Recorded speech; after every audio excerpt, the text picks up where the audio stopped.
Welcome to the CDA Institute's Geopolitical Update. I'm Josh Malm, Director of Research and Analysis for the Institute, and I'm joined by geopolitical expert Joseph Varner, Deputy Director of the Conference of Defense Associations and former Director of Policy for the Minister of National Defense. In this podcast, Joe will provide his analysis and insights on the most significant geopolitical and international security developments of the week. So grab your headphones and get ready for a concise but comprehensive update on the world's most pressing geopolitical issues. The CDA Institute encourages rigorous debate on national security matters through our events, research, and publications.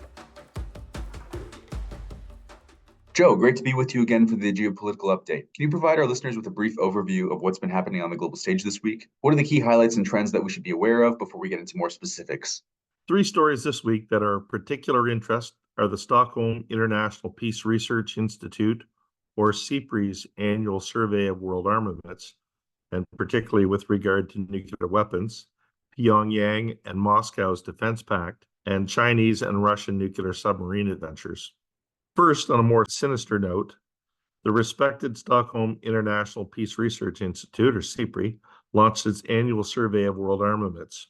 SIPRI found that the number and types of nuclear weapons in development have increased as states deepen their reliance on nuclear deterrence. Key findings included that India, Pakistan, and North Korea are all pursuing the capability to deploy multiple warheads on ballistic missiles, that Russia and the US possess almost 90% of all nuclear weapons, and the sizes of their military stockpiles remained relatively stable in 2023. Russia had deployed nuclear weapons on Belarusian territory. The size of China's nuclear arsenal increased from 410 warheads to 500 and is expected to grow. The British government announced that it was raising its limit from 225 to 260 nuclear warheads. And France continued with its programs to develop a third-generation nuclear-powered ballistic missile submarine and a new air-launched cruise missile. And in terms of the Indo-Pacific, India, with 172 nuclear weapons, is now ahead of Pakistan in the ranking of nuclear-armed countries across the world.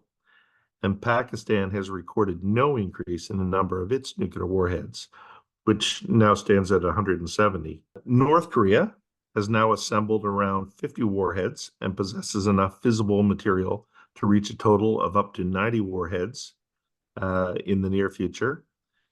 And those are both significant increases over the estimates of January 2023.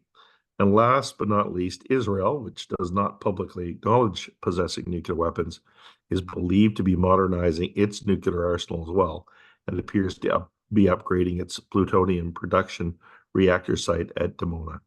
Thanks, Joe. Maybe you could also touch on the new strategic partnership between Russia and North Korea. North Korea and Russia this week signed what each country is saying is a new strategic partnership and mutual defense treaty, allowing each to come to the other's aid in time of war. This is a significant strategic development in the Russia-China axis that is drawing in both North Korea and Iran as junior partners. And their goal is to challenge the United States, NATO, and the Western rules-based order. This is also a significant advancement for North Korea. It's really come back to the balancing role it played between China and Russia during much of the Cold War under Kim Jong-un's grandfather. And North Korea has supplied dozens of ballistic missiles and over 11,000 containers of munitions to Russia for Russia's Ukraine war. The fear is that both Russia and China will increase technology transfers to Pyongyang for its nuclear, missile, and space programs.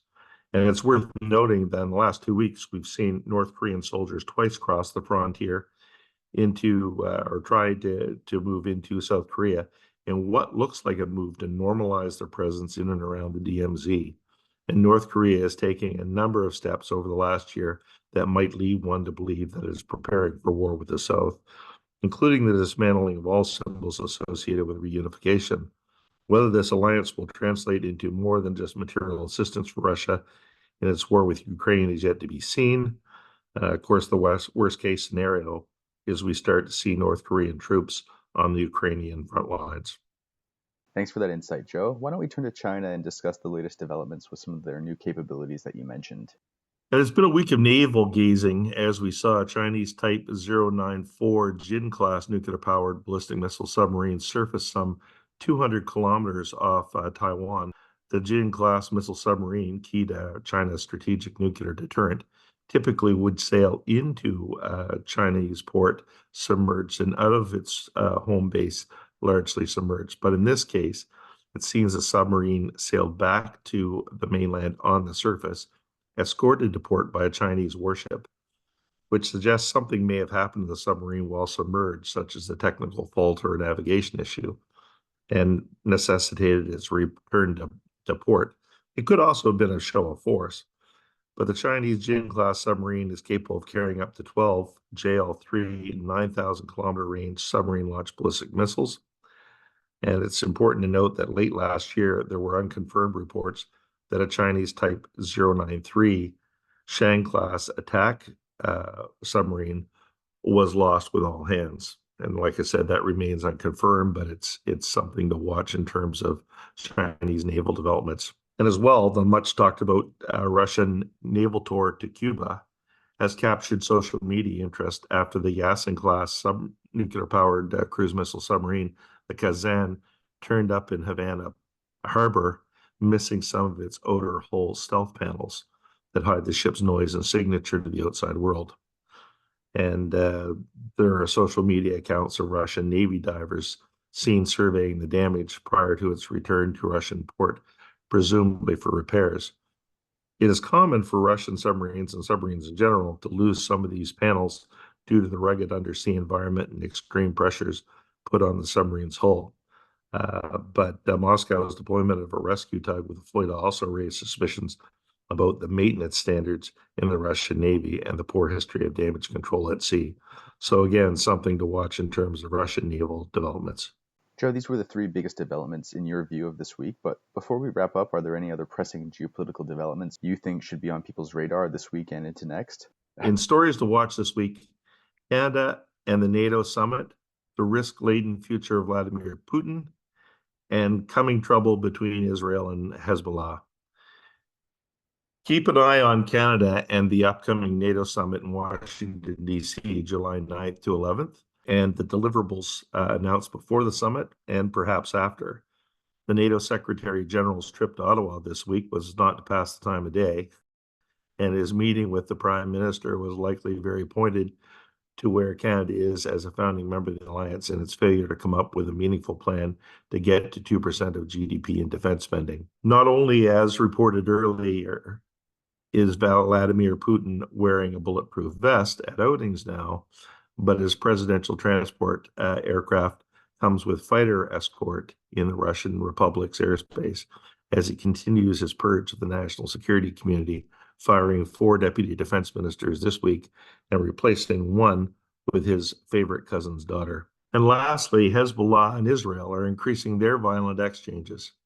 Israel's Northern Command and its general staff have approved operational plans for dealing with Hezbollah in Lebanon, and Hezbollah, for its part, has increased its drone and rocket attacks on northern Israel and threatened both Israel and, strangely, Cyprus, if it cooperates with Israel this week in just a flurry of threats. Israel has seemingly picked up the pace of its operations in Gaza around Rafah, likely in an attempt to finish military operations there before it has to turn and deal potentially with Hezbollah in the north. Both France and the United States have tried to tone down the increase in violence between the two, and Lebanon continues to protest both Israel and Hezbollah's violence that puts the country at risk. Just as a point, Iran has provided Hezbollah with 5,210-kilometer range unguided artillery rockets, as well as hundreds of Fatah 110 precision-guided short-range ballistic missiles with a range of up to 300 kilometers. Hezbollah has the range to strike parts of Cyprus, the Mediterranean, and almost all of Israel. This does not include Hezbollah's arsenal of hundreds of land attack cruise missiles and anti-ship cruise missiles, as well as thousands of drones, some of which can also reach out into the Mediterranean towards Cyprus. Thank you, Joe, once more for providing your insightful analysis and for guiding our audience through this week's geopolitical developments.